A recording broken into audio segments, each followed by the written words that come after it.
Merci beaucoup. Très bien. Hello. My name is Bridget.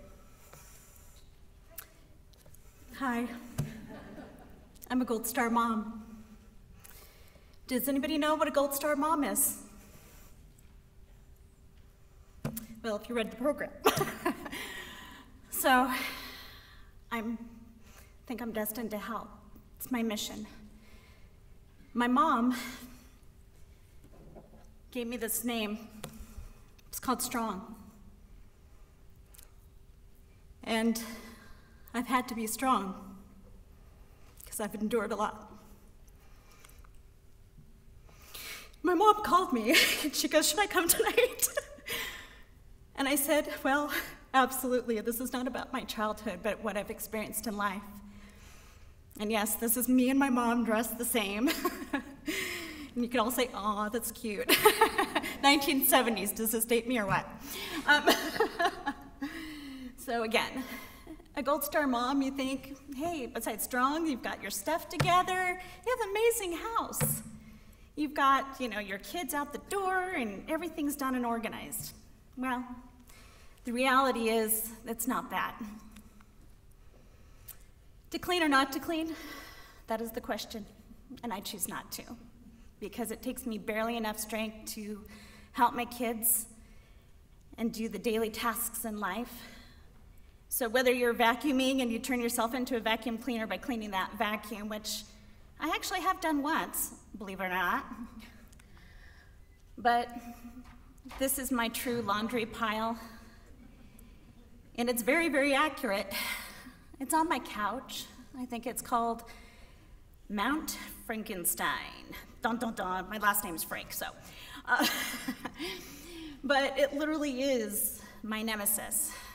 I am OCD. Anything piles off that wonderful pile of laundry, it's like gonna eat at me. And it's a little scary. But anyway, it's called, I've got OCD, it falls on the ground. What do we have to do? Rewash it.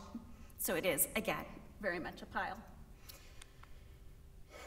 But I also do dishes when they get way too much, but I also have a 22-year-old who is pretty much a teenager, and when he cleans his room, it's a pile. So again, the pile is real. So no, I'm not a Gold Star mom that has her stuff together.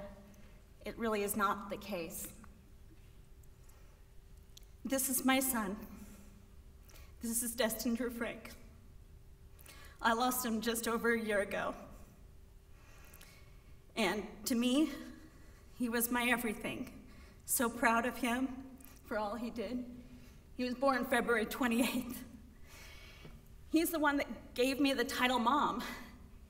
He was the one child that made me know what pregnancy was like. And boy, did he make me feel the pregnancy. It's called morning sickness. Ugh, okay. Now that went way too bad. I had a Volkswagen VW Bug. Those 1970s, it was convertibles, red, awesome car. But to be pregnant in that, when you smell the gas fumes, not fun. But this kid, he would roll around in my stomach, and yeah, it was like a little mini alien. Cutest alien, but I didn't know what he was gonna look like. But absolutely, he's the one that I lost September 23rd, 2017. And to me, he is my hero, because he served this country in the US Navy. He was in doing time under the water. It's called a tin can. He would go into the water for months at a time. You put a 6-foot kid underwater for months at a time, staring at the equipment. This kid was athletic. He had so much energy, but to do that, it was a bit much. But I want to tell you a little bit about his life and how it impacted me. And again, this is my Gold Star pin that I earned of his passing. He is Destined Drew Frank. One of the things that I think that carried me far with him is, I will love you forever. I like you for always. As long as I'm living, maybe you'll be. Can you say that 5 times fast? I know that book brings a lot of tears to many, many people when they read that. His grandmother gave that book to me, and I read that to my family.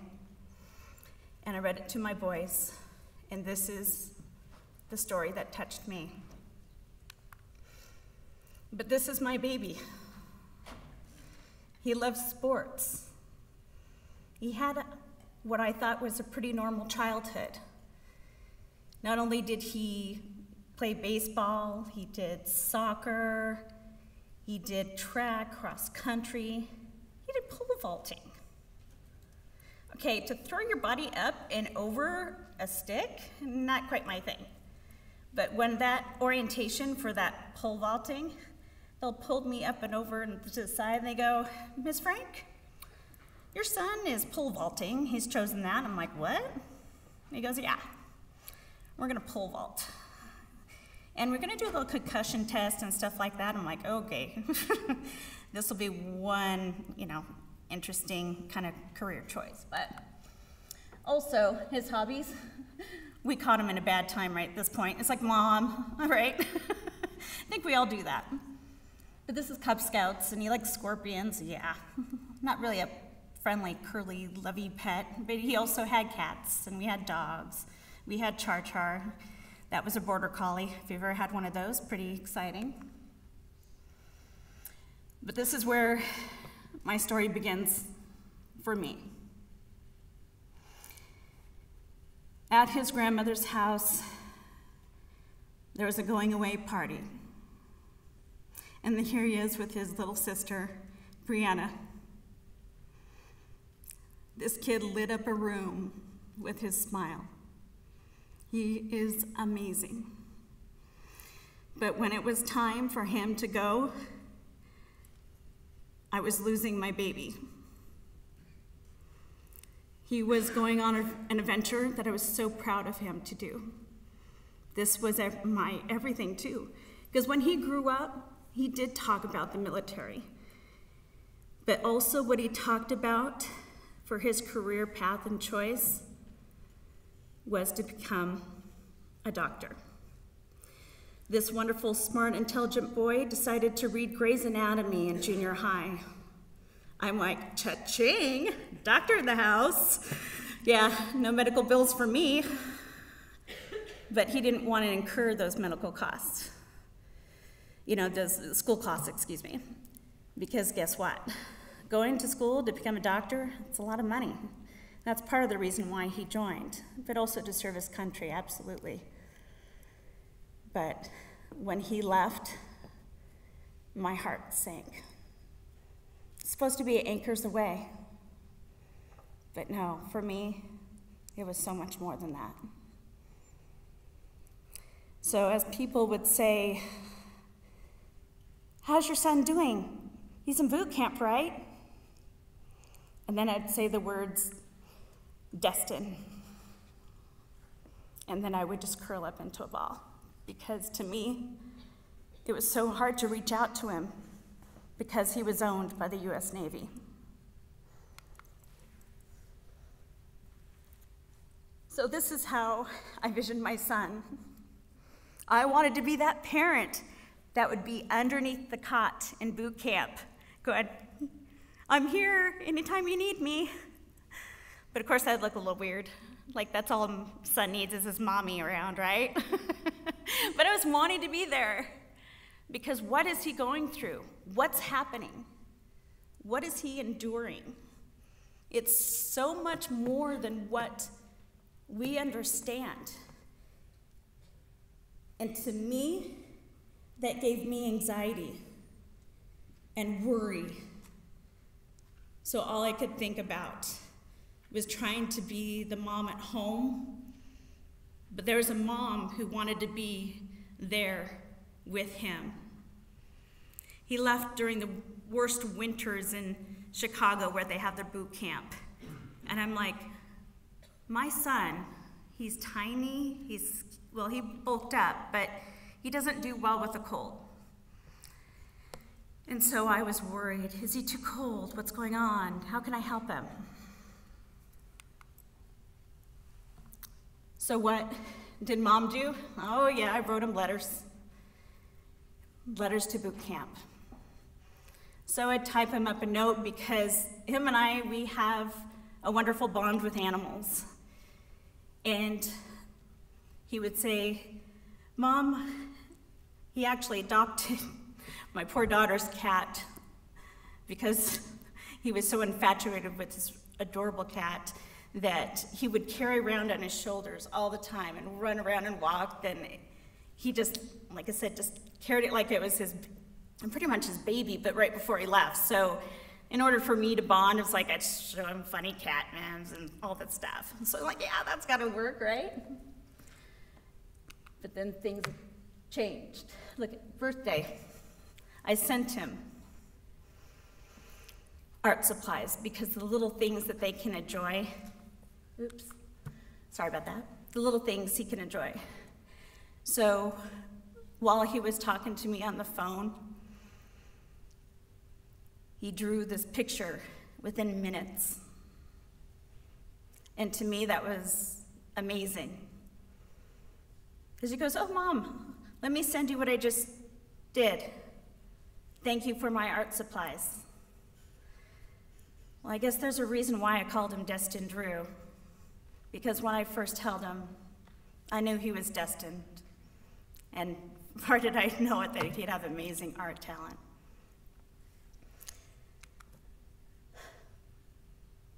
April 4th, 2014. He was in what was called nuke school. Nuke school is for the most intelligent, amazing few to be underwater and control the sub or the ship. He was so brilliant, he couldn't put what was here onto paper, but in school you had to. He could decipher mathematical equations and just give them an answer. But he said, Mom, I can't do that. I'm having a hard time. So any time of my free time, they bring me back to class, and I spend extra time so that I can prove that I know it. Things became more and more stressful. Even in boot camp, they tell you, man up, because they don't want you to cry. They don't want you to show emotion. You have to push through. You have to become a robot. So that was a lot for Destined to take. So this is one of the last times I got to talk to him before his life changed. Because when you don't make it in nuke school, you get blacklisted. You're like, you couldn't do it. But yet, he showed such strength and perseverance, they didn't want to kick him out. They said, Frank, you can do this, we want you, and so we're gonna have you turn into a missile technician. So that missile technician is where he went on to next. But this is near the time that I started losing touch with him and his reality of what was happening in the Navy. He started slowly distancing himself, thinking that, I was disappointed in him. So as the life progressed, it started getting more and more like, what's going on? What's happening? I can't call him because he only had access to me because the security level in the military is up here. So me just to dial a quick number was so much more. So as people asked, how's he doing? What's going on? What's happening? He's been in there over a year. And I'm like, he's doing great. I'm happy, joy. It's great. He's doing fantastic. I don't know what he's doing. I don't know how to answer this. What was going on in his head? But all I can do is grin and, I don't know. I don't know how he is. I didn't. Well, during this time, he met a young lady, and her name was Lizzie. With his wonderful sense of humor that I'm sure he got from me, So he sent this to his girlfriend at the time. It's too cute, LOL, rawr. Apparently he was growling and groaning too, because he was being shipped place to place for training to be in the nuke program, or in the nuclear sub program anyway. But like I said, he was doing a lot, and I didn't really realize what he was doing. So I got to see him almost 2 years before, for the last time he was alive. He came and picked up an heirloom diamond. He picked up his guns. And there he was, sorting through his things. He was giving people items for a family to his brother, who was 18 months apart. And he was also, again, sorting out the rest of his life. Probably in his mind, he had already thought of what his destiny was. And he loved German food too, but that was fun. I photobombed him with a wonderful sister. He didn't like his pictures taken, but... And then in that picture, his best friend is giving him a kiss on the cheek. Yeah, his best friend gave him some hard times. During that visit, he gave me his dolphin pin. That is what's bestowed upon you after your submarine training. It's a very, very difficult thing to get. And he said, "Mom, I got my dolphin pin. Here. I have another one, but this is the one I got in the ceremony." But he didn't tell me about when exactly he got it and why wasn't I invited. I wanted to be there, I wanted to be a part of his life, but the military life started really consuming him.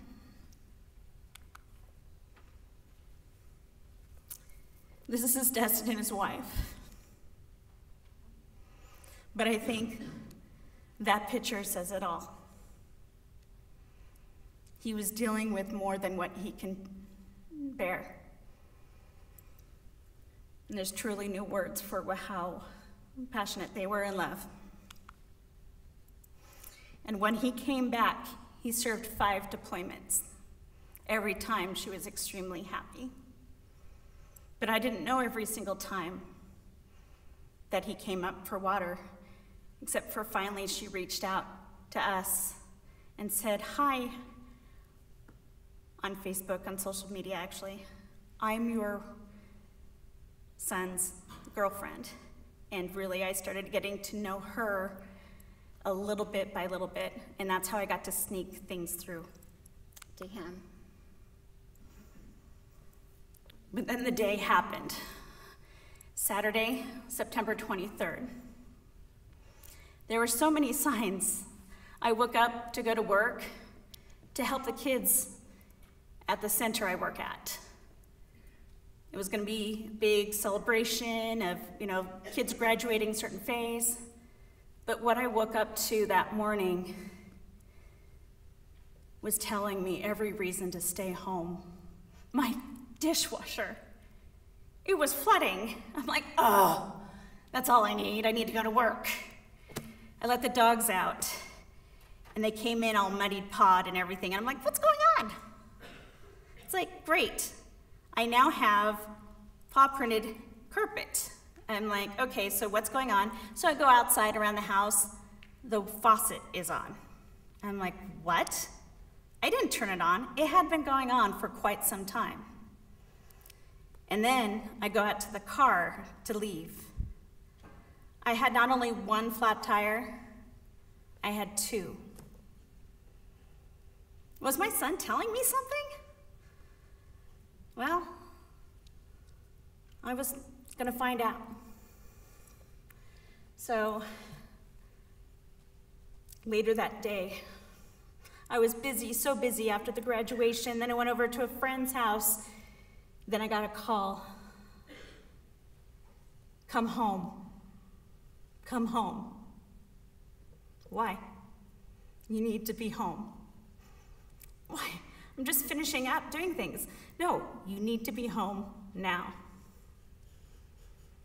I was just not understanding. Nothing was clicking. And then the phone was passed over to somebody. It was the Ada County coroner. Bridget, you need to come home. I went, whoa, what do you mean? How could this be?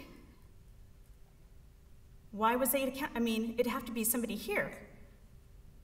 And my worst thought was, the only one left in my family, pretty much, besides my brother, was my mom. But then it dawned on me. Please no, please no, please no. No, no. That was the longest car ride to my house ever. My daughter was with me. I never thought my daughter would give me so much strength, but she did. She held my hand, and we got home. I pulled up to the house. Ada County coroner was there. And all I could do is just say, no, no, no, no, no, no, no. I don't want to go in. Because, ma'am, you need to go inside. Sit down. He died by gunshot. Then my life stopped. There was no answers, no anything, except that he died. Then the next day, Sunday night, after 24 hours of the worst excruciating time of my life, there's this wonderful thing called the Men in White. They showed up at our front door and told us what we had already knew. And the reason why Ada County told us first was because he died at his home after just coming up from his 5th deployment. We don't know all the details, what happened, was he fighting with his wife? But there's so many stories and stuff that to me, is it gonna help me to know those answers? I don't know. But I was faced with my emotional nightmare. That's when I know that I had to be strong. I had to pull my boots up and deal. So not only a week in, I go to work. I show up to work, and people are looking at me, why are you here? I don't know. I can't be home. The memories start flooding in. I can't. Well, then there's this event that I knew about, American Suicide Prevention, Sidewalk Prevention. AFSP, that's an error, whoops. But this walk that I knew about, that I'd actually helped on public relations, they said, this is a good time. And it's like, yeah, I need to be out there. I need to be with people that knew what my pain was going through. So 1 week to the day, I went for a walk. It was a 5K. But my son and we'd helped out at a lot of running events. Part of my career was at the Women's Fitness Celebration called the Fit One. I helped at Blue Circle Sports. I was doing all these wonderful things. And I helped my son become a volunteer there. And so this, to me, was my bonding experience for my son. I'm like, yes, this is awesome. So, of course, I can do it, right? So, again, I cannot overthink about the whys. How did this all happen? Because in my mind, as I go through every single day, was it his wife? Was it anything else? Was it the childhood?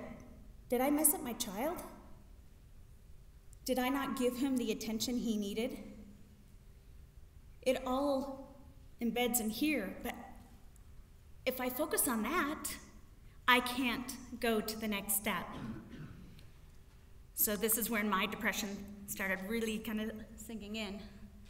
But my answer to many is, those who serve in a sub die by their own choice.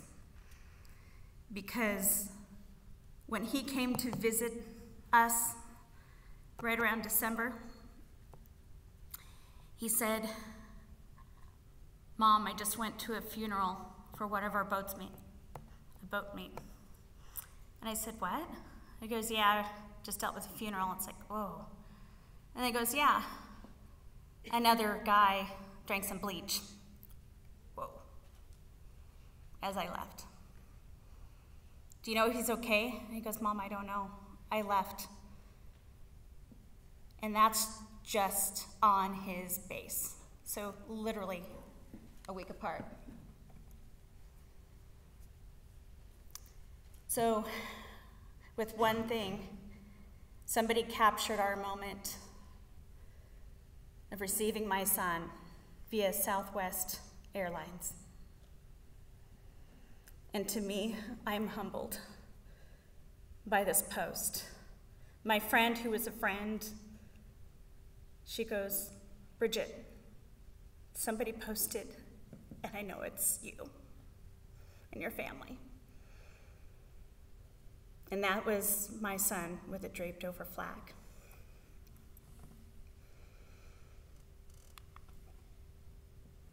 My son's escort, he had a Harley. I'm like, yeah, he had one in Boise. His dad and uncle got him into motorcycles. But when he was on the base, yeah, he had a Harley. So how am I gonna bring my son home? Escort, baby. He's got to have an escort.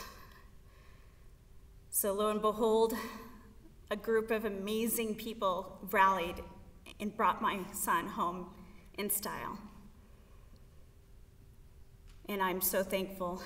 The guy who escorted my son along with it, actually, my son cut his hair. He told me some good stories. He said, "Hey, that was the most baddest, awesome escort ever." And he goes, "Destined would have loved it." And I said, "I know, he does." So, it was a year ago and 2 days that I laid my son to rest. And this is the symbol of a young man who sacrificed his mental state. But after that day, I needed time to refuel. So remember that. And it hurts. And you know, and have experienced, I know, the pain of losing somebody, the grief. It's a lot. But what is that about me? What are my triggers? I have a wonderful list. PTSD triggers. Because losing a son, losing the one you love. Chocolate-covered espresso beans. I used to send him chocolate-covered espresso beans. Boise Co-op, one of his favorite places. Well, of course, the US flag is going to cause triggers. So I can't hide from them. They're everywhere. And of course the hearse. I went to a car show and there was a hearse. My daughter was with me. She helped embrace me. Because that triggered me. Because the sight of putting in a coffin covered in a flag. Military uniforms, I see those occasionally. For some reason it's Walmart. I don't know if you've been to Walmart, but there's like quite a few military uniforms. And of course one, it's called Destined ointment. Anybody know what Destined ointment is? Yep, bottom cream, I don't know. But everybody asked me, what's your son's name? Dustin? No, it's Destined, like Destined. And they're like, oh, okay. But there's so many things that snap of a hat, his favorite cereal or anything else, it's gonna trigger me. But if you've seen this, this is how I color. I can't color in the lines right now, but one day I will. But with one thing I'm gonna tell you right now, I scream in my car. I can't scream in the shower. That's way too much for me. Being wet soap and other things, not too much, right? So what I'm gonna scream is, Galileo, I'm gonna scream and I'm gonna cry. You see me at a stoplight? Tears. But you know what? I'm gonna turn on that music in it because it's all the tunes, right? So that's how we're gonna do it. And one thing I wanna tell you is how I'm trying to make it every single day is there's this wonderful thing called shopping carts. You know when you go shopping, you've done your like forever miles, right, in the shopping, going shopping at Walmart, because you have to go everywhere to get everything. And you've done those final steps. But those final steps, sometimes you get to the car and it's like, I can't push this cart anymore. I'm done. So then you take that cart, you put that cart just right in front of your car so you dodge it. So those days that you're just gonna leave it. And then there's days that you can actually make it to that stall to put all the carts away. But then there's gonna be moments that you're gonna take that cart and grab another cart because you know that person had a bad day. So grab that shopping cart and help out other person that just couldn't make that extra 20 feet or whatever it may be. But I also do that. Anybody know what movie this is from? I feel good, I feel great, I feel wonderful. I've got this! Day at a time. But again, we just want to push it forward. Your speed doesn't matter, forward is forward. Some days I'm stalled, and some days I'm going to go forward. But this is what I do currently. And unless it's a tattoo, this is my son. He says all is temporary. He has that tattooed on his arm. And that to me means a lot because he struggles. But with that tattoo, all is temporary, and I see that on his arm. And absolutely all is temporary. Life will be better. So, this is my phone number. Sometimes it's hardest to talk to your own family members because you don't want to have the stigma, right? Because you're afraid to tell them you're not doing well. But I want to be there for you. And do you know the song? You know this? Jenny's number? 8675309. 8675309. Right? Well, granted, now that we have 3 more digits, that kind of totally messes up the whole thing. So really, you don't want me to sing that either. So there's no judgment. There's no stigma. Be there for somebody. A text, a phone call. There's buddies. And I want to be there if you need somebody. I talk to my son daily.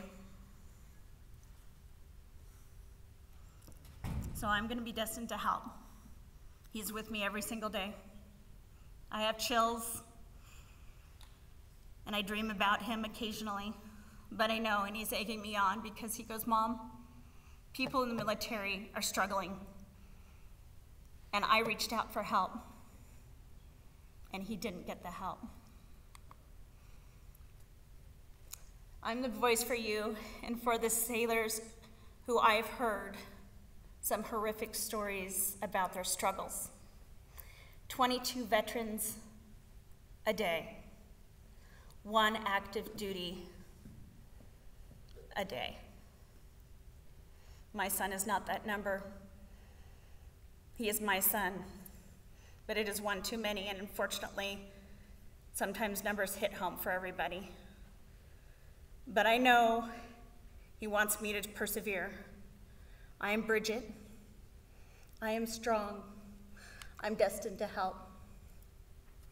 Thank you, everybody.